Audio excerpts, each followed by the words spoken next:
Anyway, was AC Mirage a step into the right direction?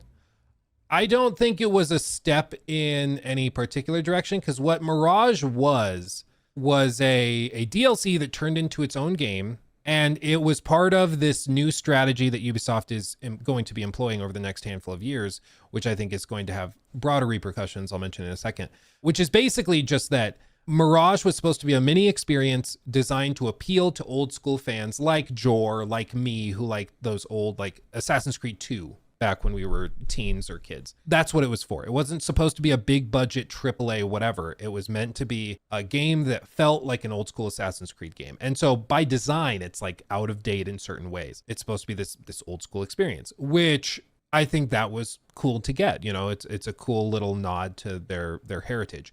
But what they're going to be doing over the next handful of years is they'll be doing some small projects like that, but they will also be doing like multiplayer offerings. They'll also be doing like a co-op game, I think is one of the rumored ones. They're going to be doing a lot of different stuff.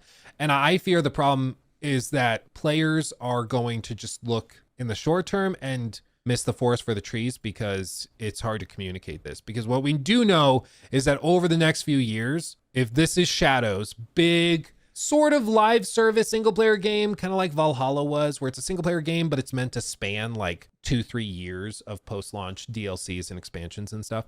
So if this is Shadows, they also have other things like, you know, the rumored Invictus game, which is like a multiplayer game. They have Hexe, which is supposed to be more linear, like almost horror adjacent, made by the Black Flag, Origins, and Valhalla team. And then they have other things like the Black Flag remake, which is being done by the team that did Skull and Bones, another kind of spin-off title from the Mirage team. So they're going to be doing all of these things. And when you look at the broader picture, it's clear like, oh, this is for the modern like AAA open world fans. This one, the multiplayer game, is for like just multiplayer fans, hoping that they can find some of those. This one, Hexe, is like for more of the linear third-person adventure games, maybe like the PlayStation fans, that like big budget third-person adventure games.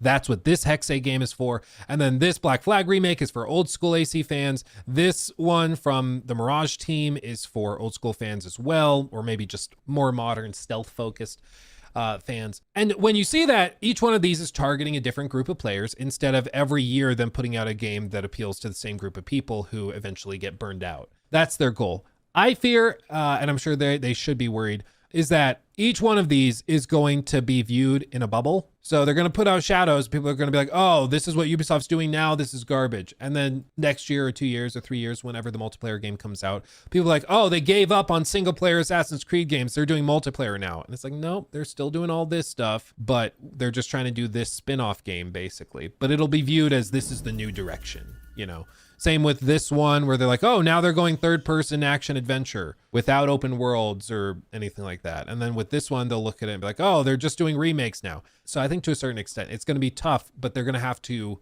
I think, announce more clearly most of this stuff other than just code names. I think maybe trailers, maybe bring the game designers up to pitch it to people so everybody understands well ahead of time. You're getting this and all this other stuff too. Otherwise, I think people will burn out real quick and get turned off.